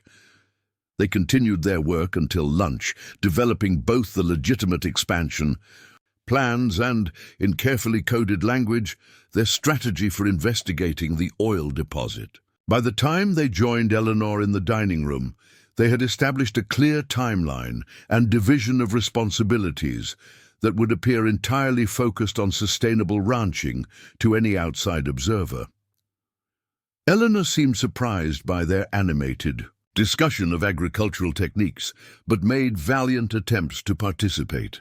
"I understand you'll be joining Jackson and Walter to evaluate the new breeding stock this afternoon," she commented to Sarah. "That's unusual." "Sarah has significant expertise in cattle genetics," Jackson explained before Sarah could respond. "Her input will be valuable." "Of course," Eleanor replied, though her expression suggested she found the situation perplexing. "Will you be attending the chamber dinner on Thursday as well, Sarah Ann? I need to confirm numbers today." Jackson glanced at Sarah silently, communicating that the decision was hers. "Yes, I will," Sarah decided after a moment's consideration. "It seems an appropriate opportunity to meet the local business community." Eleanor's relief was palpable. "Wonderful. I've taken the liberty of scheduling a fitting with my dressmaker tomorrow. For the event," she added, her eyes flickering to Sarah's veil. "That's very thoughtful," Sarah replied evenly. "Though I do have suitable formal wear already." "I'm sure you do, dear," Eleanor said, with the slightly patronizing tone of a woman. who believed no one from outside her social circle could possibly understand proper attire. But Madame Josephine is simply the best in the region. She can also help with accessories that might complement your situation. Jackson winced at his mother's clumsy attempt at tact, but Sarah remained composed. "Thank you for the suggestion, Mrs. Montgomery. I'll consider it." The remainder of lunch passed in strained conversation until Jackson finally excused them both to prepare for the afternoon's livestock evaluation. As they walked toward the stables, he finally addressed the tension. "I apologize for my mother. She means well but lacks subtlety." "No need to apologize," Sarah assured him. "I've encountered far worse attempts to fix my appearance. At least your mother's approach was well-intentioned, if misguided. Still, you shouldn't have to manage other people's discomfort with your choices." Sarah stopped walking, turning to face him directly. "Is that what you think? That this is a choice?" The question hung between them, charged with unspoken history. Jackson carefully considered his response. Whatever led to the veil being necessary, continuing to wear it in the face of social pressure, demonstrates remarkable strength. That part, at least, seems like a choice, and one I respect. Something in Sarah's posture eased slightly. "Thank you for that. Most people assume I'm either hiding something shameful or seeking attention. I've learned you don't do anything without good reason." The moment was interrupted by Tom approaching with horses already saddled for their ride to the south pasture. "Thunderbolt for you, Mr. Jackson, and I thought Mrs. Montgomery might prefer Daisy again. She seemed to take to her yesterday." "Perfect, Tom. Thank you," Sarah said warmly, moving toward the gentle mare, who nickered in apparent recognition. The ride to the south pasture took them through some of the most beautiful sections of Montgomery. Land, rolling hills dotted with mature pine trees, expanses of native grasses shimmering in the afternoon sun, clear streams cutting through occasional ravines. Jackson found himself seeing the familiar landscape through new eyes, imagining how it appeared to Sarah, and feeling an unexpected pride in his family's stewardship, despite his criticisms of his father's methods. "This is truly magnificent country," Sarah commented, echoing his thoughts as they crested a hill that provided a panoramic view. Different from Hartleyland, more varied in terrain and vegetation. "The diversity makes management more challenging, but provides resilience," Jackson explained. "Different zones can thrive under different conditions, so we rarely face total failure even in drought years." "Smart design, whether intentional or accidental," Sarah observed. "A bit of both. My grandfather had an intuitive understanding of ecological principles before they had scientific names. He purchased parcels specifically to create a connected system of different landscapes. They arrived at the south pasture holding pens to find Walter already there with Frank Donnelly, the ranch foreman, and a trailer containing 3 impressive bulls. The animals were being unloaded with careful precision into separate evaluation pens. Right on time, Walter acknowledged their arrival. "The Hereford and 1 Angus are for the main herd improvement program. The 2nd Angus is specifically selected. For the North Valley genetics you requested, Jackson." Jackson dismounted, surprised by his father's apparent support of his breeding preferences for the expansion project. "I appreciate that. Don't thank me yet," Walter cautioned. "The price premium for those specific genetics was substantial. I expect results to justify the investment." As they approached the pens, Jackson noticed Walter watching Sarah with barely concealed skepticism as she dismounted and moved confidently toward the animals. Frank, the foreman, looked equally uncertain about her presence in what had traditionally been an all-male evaluation process. "Mrs. Montgomery." Frank nodded politely, if stiffly. "Jackson mentioned you have experience with breeding stock." "I do," Sarah confirmed, approaching the nearest pen without hesitation. "This Hereford has excellent conformation. Quality bloodlines, I assume." "Rockford champion lineage," Walter replied, his tone suggesting he was testing her knowledge. "Thought so. I recognize the distinctive shoulder structure and head profile, Sarah commented, moving to study the animal from different angles. Good choice for improving meat-to-bone ratio in your existing herd. Jackson suppressed a smile at the barely concealed surprise on both his father's and Frank's faces. Sarah's assessment was precisely accurate and demonstrated knowledge only someone truly versed in cattle breeding would possess. The evaluation continued, with Sarah offering insightful observations about each animal, occasionally asking penetrating questions about genetic testing results and performance metrics that even Jackson hadn't thought to request. By the time they finished examining the third bull, Walter's attitude had shifted noticeably from skepticism to reluctant respect. "Your assessment aligns with the breeder's claims," he finally acknowledged. "Frank, process the payment and get these boys settled into their adaptation pens." As Frank moved to handle the administrative details, Walter turned to Jackson and Sarah. "I have to admit, Sarah, your expertise is impressive. Robert never mentioned your level of involvement in the Hartley breeding program. Dad preferred to present me in certain ways to potential business partners," Sarah replied diplomatically. "My operational role at the ranch wasn't something he emphasized." Walter's eyes narrowed slightly, reassessing her with the calculating gaze Jackson knew well, the look his father got when recalibrating his understanding of an asset or opportunity. "Perhaps we've been underutilizing your capabilities," Walter mused. "Jackson mentioned you'll be joining us at the chamber dinner Thursday. I'd like you to meet some of our key business associates." "I look forward to it," Sarah replied smoothly, though Jackson detected a hint of wariness beneath her polite response. They rode back to the main house together, Walter unusually talkative as he detailed the Montgomery breeding program's history and future goals. Jackson remained mostly silent, observing the shifting dynamic between his father and wife with fascination. Walter Montgomery rarely changed his assessment of people, yet Sarah had managed to force a re-evaluation in less than 48 hours. When they reached the stables, Walter excused himself for a business call, leaving Jackson and Sarah to unsaddle their horses together. "That went better than expected," Jackson commented quietly as they worked. "Your father values competence above most things," Sarah observed, removing Daisy's saddle with practiced ease. "Once he saw evidence of mine, his attitude adjusted accordingly." "Don't underestimate him," Jackson warned. "He's reassessing your value to Montgomery cattle, not necessarily respecting you as a person."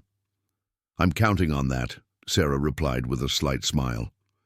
"The more he sees me as a valuable asset, rather than just your wife, the more access I'll have to information and influence we need." Jackson paused in brushing down Thunderbolt, struck again by her strategic thinking. "You've planned this carefully, haven't you? Gradually reveal your expertise to gain his confidence. When you've spent years being underestimated because of this," she gestured toward her veil, "you learn to use people's assumptions to your advantage." As they finished caring for the horses, Jackson found himself increasingly drawn to Sarah's complex blend of vulnerability and strength, principle and pragmatism. Their arranged marriage had begun as a business transaction, but was evolving into something neither could have anticipated, a genuine partnership based on shared values and complementary skills. That evening, dinner conversations centered on the chamber event, with Eleanor explaining the complex social hierarchy Jackson knew Sarah would be expected to navigate. "The Prestons will certainly want to meet you," Eleanor explained. "Their daughter married into the Henderson shipping family last year, quite the advantageous connection, and the Whitfields control most of the agricultural banking in the region, so Walter will want you both to spend time at their table." "I'm familiar with regional business networks," Sarah assured her. "My father may have preferred traditional roles, but he did ensure I understood the importance of relationships in the industry." "Of course, dear," Eleanor replied with the same slightly condescending tone she'd used at lunch. But Montgomery events operate at a different level than what you might be accustomed to from Hartley gatherings. Jackson intervened before the conversation could become more awkward. Mother Sarah has attended agricultural conferences across the country. I'm sure she'll manage a local chamber dinner without difficulty. The subtle rebuke silenced Eleanor temporarily, though her expression suggested she remained unconvinced of her new daughter-in-law's social readiness. Later that night, Jackson found himself unable to sleep, his mind racing with the day's developments and the complex game they were now playing. The stakes were enormous, not just the oil wealth, but the environmental future of the region and both families' legacies. A soft knock at his door startled him from his thoughts. When he opened it, Sarah stood in the hallway, still fully dressed, despite the late hour.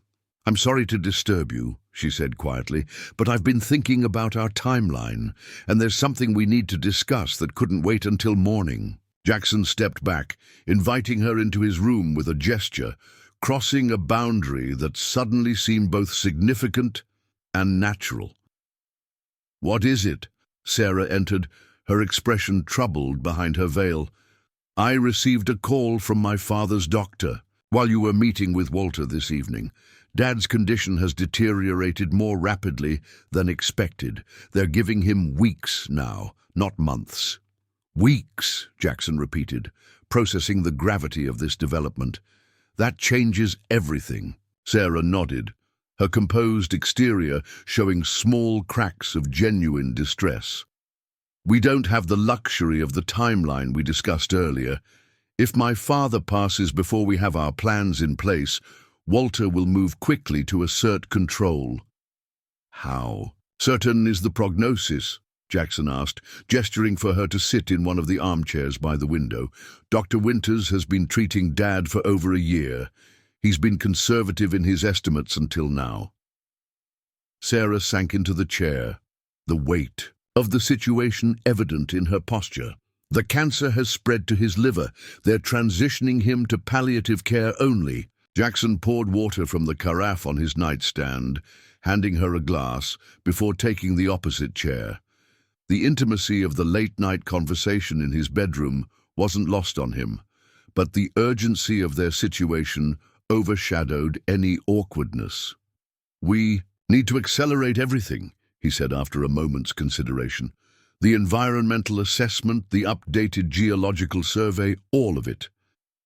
"Can we arrange it that quickly without alerting your father?" Sarah asked, her voice steady despite her evident concern. Jackson leaned forward, mind racing through possibilities. "I have contacts at Ecoterra Environmental from previous ranch projects. They're discreet and can prioritize assessments if the price is right." He paused, considering, "but will need funding that won't trigger Walter's oversight." "I have access to a separate account my grandfather established," Sarah offered. "Dad never touched it, considering it my dowry of sorts." She smiled wryly. "Ironic, given the circumstances. How much are we talking about?" "Nearly 200,000. Not enough for large-scale development, but sufficient for the preliminary assessments we need." Jackson nodded, impressed once again by her foresight. "That should cover comprehensive testing and give us leverage to negotiate with potential development partners on our terms."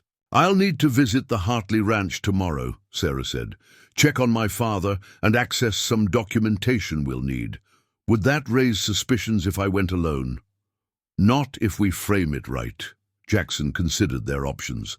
"I could accompany you. Tell my parents we're collecting some of your research materials relevant to the North Valley expansion. Walter would find that plausible given your performance today." Relief flickered across Sarah's visible features. "Thank you. I'd appreciate the support. Dad might not recognize me. It happened last time I visited." The admission carried more weight than her composed tone suggested. Jackson reached across the space between them, briefly touching her hand in a gesture of comfort that surprised them both. "I'm sorry, Sarah, about all of it." She didn't pull away from the contact, her gaze holding his for a moment that stretched beyond mere alliance into something more personal. Thank you for understanding what's at stake, for treating me as a partner. You've more than proven yourself worthy of that respect, Jackson replied honestly. A comfortable silence settled between them, the night sounds of the ranch filtering. Through the partially open window, distant cattle, the occasional calling of night birds, the whisper of wind through pine needles. For the first time since their hasty wedding, Jackson felt a sense of genuine connection forming, not just strategic alignment, but something more fundamental. I should let you rest, Sarah finally said, rising from her chair. We have an early start tomorrow if we're visiting the Hartley Ranch. Jackson stood as well. I'll make the arrangements. We'll leave after breakfast. At the door, Sarah paused, her hand resting on the doorframe. Jackson, whatever happens with my father, with the oil, with all of it, I'm grateful this arrangement brought us together, even under these circumstances. The simple sincerity of her words caught him off guard. So am I, he found himself responding with equal honesty. After she left, Jackson stood at his window for a long while, watching the moon cast silver light across the Montana landscape. The situation remained complicated, the challenges substantial, but for the first time since his father had announced the arranged marriage, he felt genuine hope for the future. Not just for the land and the business, but for himself. Morning arrived with scattered rain showers that left the air fresh and cool by Montana summer standards. Jackson arranged for Tom to prepare the ranch truck rather than horses for their journey to the Hartley property, citing efficiency given the weather and their need to transport documents. Eleanor appeared concerned at breakfast when they announced their plans. Is it appropriate to visit your father so soon after the wedding, Sarah Ann? People might talk. People always talk, Mrs. Montgomery, Sarah replied easily. But I need to check on his condition and collect some research materials relevant to Jackson's expansion project. Besides, Jackson added, the Chronicle article has already made our marriage public. There's nothing scandalous about visiting an ailing father. Walter surprisingly supported their trip. It's a good opportunity to assess the Hartley livestock. Up close, he noted pragmatically, and showing unified family concern for Robert can only strengthen our position in the community. The 40-minute drive to Hartley Ranch revealed much about the differences between the two operations. Where Montgomery land was expansive and diverse, the Hartley property was more compact and intensively managed. The main house, a single-story, ranch-style home built in the 1970s, lacked the grandeur of the Montgomery estate, but possessed a comfortable lived-in quality that Jackson found immediately appealing.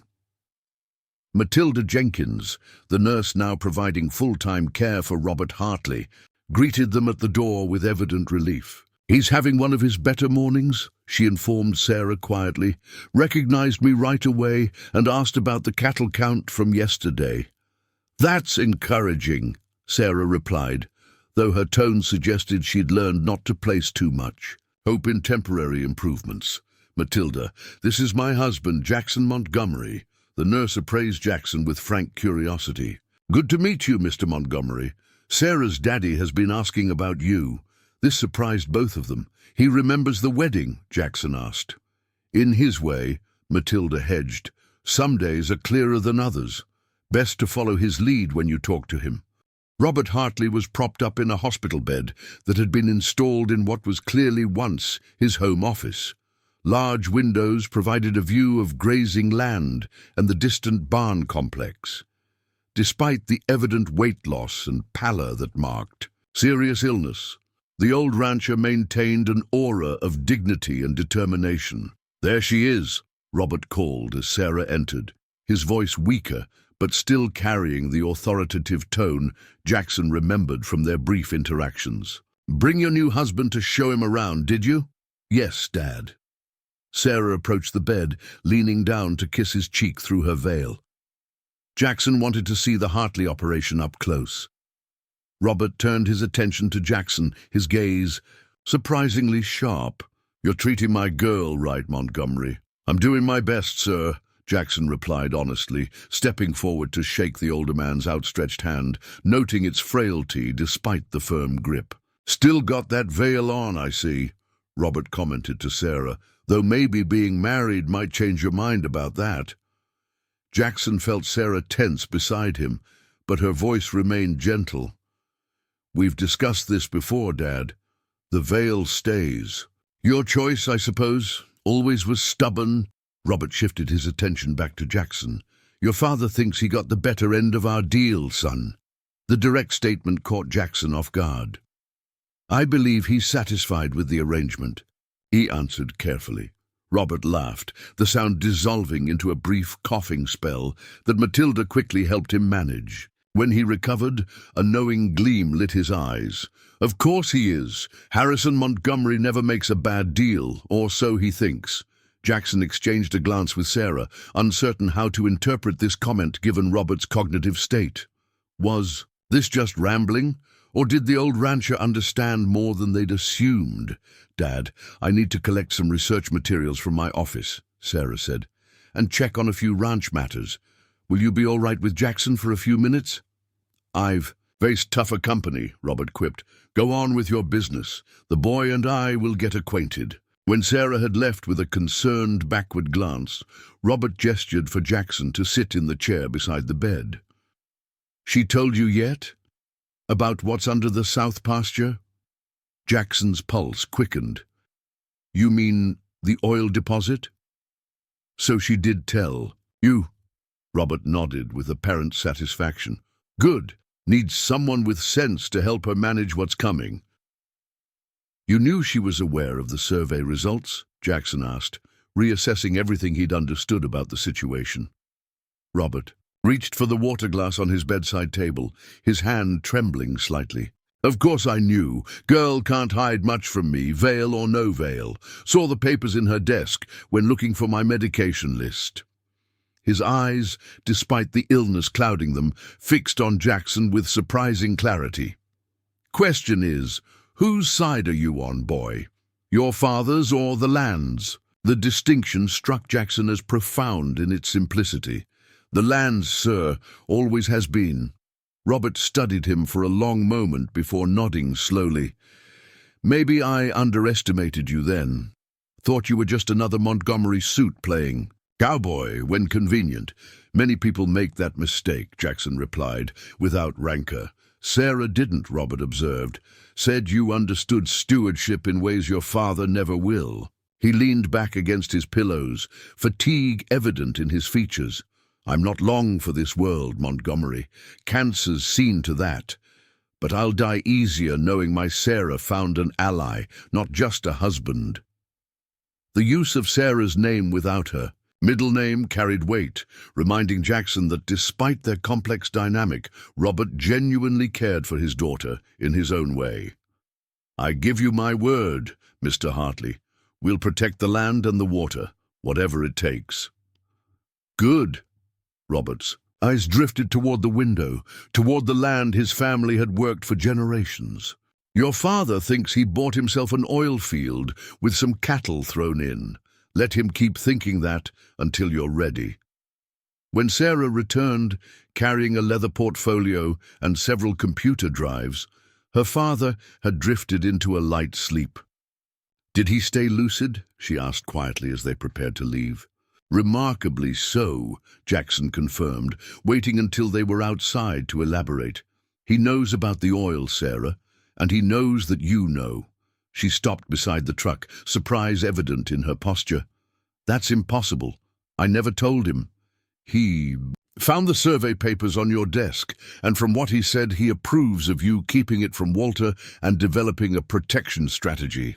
Sarah leaned against the vehicle, processing this revelation. All this time I thought I was protecting him from knowledge that would only distress him in his condition. While he thought the same about you, Jackson concluded. He's proud of you, Sarah. That much was clear. Despite everything, the drive back to the Montgomery ranch was quieter, both of them contemplating this shift in their understanding. Jackson found himself increasingly curious about the dynamics of the Hartley family, the complicated relationship between father and daughter that seemed to mirror his own with Walter in many ways. "Your father mentioned your veil," he finally said, broaching the subject carefully.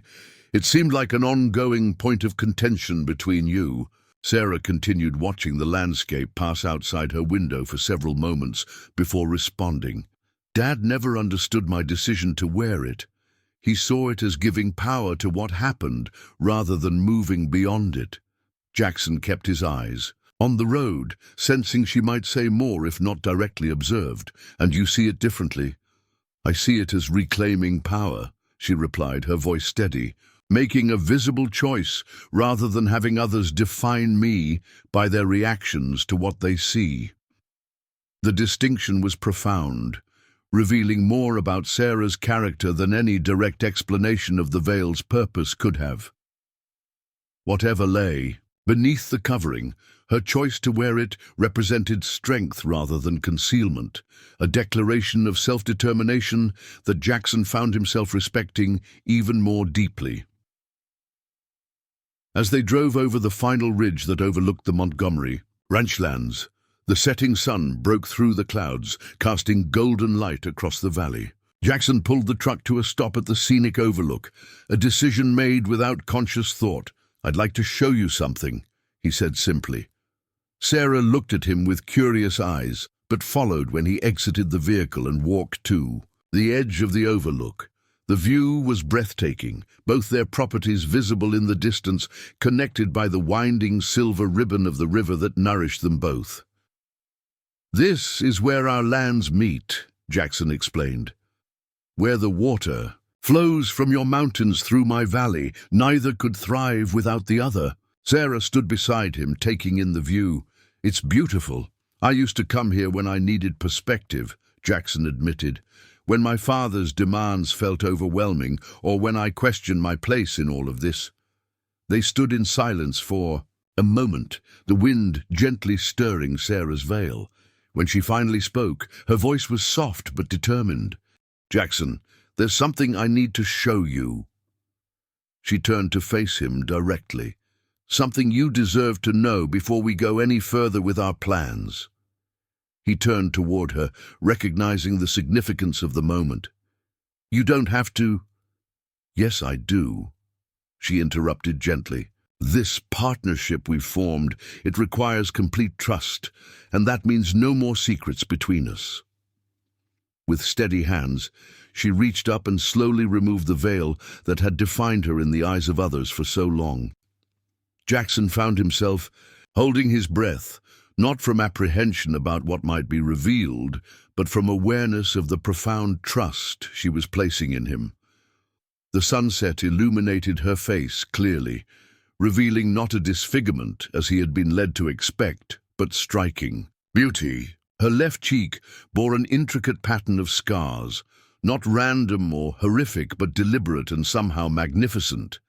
Geometric lines that curved from her temple down her cheekbone in a pattern that reminded him of ancient tribal markings. 8 years ago, she explained, watching his reaction carefully, I was in Kenya studying indigenous grazing methods with the Maasai. During my time there, I was formally adopted into a family after helping save their cattle from disease. This is their traditional scarification, a mark of honor, not shame. Each line represents a connection to the land, to animals, to ancestral wisdom about living in harmony with the natural world. It's beautiful, Jackson said honestly, understanding dawning. But why hide it behind a veil? When I returned to Montana, Sarah continued, people didn't see beauty or honor. They saw something foreign, frightening. My father was horrified, not by the markings themselves, but by how others treated me. Ranchers wouldn't do business with us. Banks questioned our loan applications. I became that strange Hartley girl who mutilated herself in Africa. She traced the lines with her fingertips, the gesture clearly one of pride rather than shame. The veil began as protection, not for me, but for my father's business. Over time, it became a test. Only people who respected me with the veil would truly value me without it, Jackson understood with sudden clarity. Including potential husbands your father might choose. Exactly, Sarah nodded. I knew anyone who married me believing they were accepting a disfigured bride out of pity or business obligation would reveal their true character in time. The veil let me observe without being truly seen. Until you decided someone was worthy of seeing the truth, Jackson concluded, profoundly, moved by her trust. The values I learned from the Maasai are central to who I am, Sarah continued. They taught me that our connection to land isn't just about ownership, it's about responsibility to protect it for future generations. The oil discovery merely gave me the means to honor that teaching on a larger scale. The pieces fell into place for Jackson.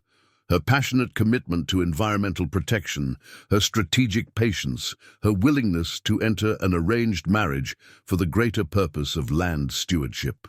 The values reflected in her scarification weren't foreign to his own beliefs. They were the foundation of everything he'd been trying to achieve with the North Valley Project. Thank you, he said simply, for trusting me with this. Sarah's smile, unrestricted by the veil for the first time, transformed her face with a radiance that took his breath away. Partners should see each other clearly, don't you think? The moment between them shifted, deepening into something neither had anticipated when they'd reluctantly spoken their wedding vows days earlier. Jackson reached across the space between them, his hand gently tracing the intricate pattern on her cheek with a reverence that acknowledged its significance. Partners, he agreed softly, the word now carrying meanings beyond their strategic alliance. As they stood together beneath the Montana sunset, the challenges ahead remained formidable. Walter's ambitions, the oil deposits management, the accelerated timeline forced by Robert Hartley's declining health. But in that moment of genuine connection, something fundamental had changed. The cattle baron's son, who had been forced to wed a plain woman for her land, now found himself grateful for the arrangement that had brought this remarkable woman into his life. The truth behind Sarah's veil hadn't exposed weakness or damage, but rather a depth of heritage, principle, and courage that mirrored his own deepest values. Their journey forward would not be easy, but they would face it together, not as reluctant pawns in their father's business machinations, but as true partners, united by shared vision and growing affection. The land that had been intended to divide their families had instead become the foundation for a union neither could have imagined, but both now embraced with hope and determination. Up next, you've got two more standout stories right on your screen. If this one hit the mark, you won't want to pass these up. Just click and check them out. And don't forget to like, subscribe, and turn on the notification bell so you don't miss any upload from us.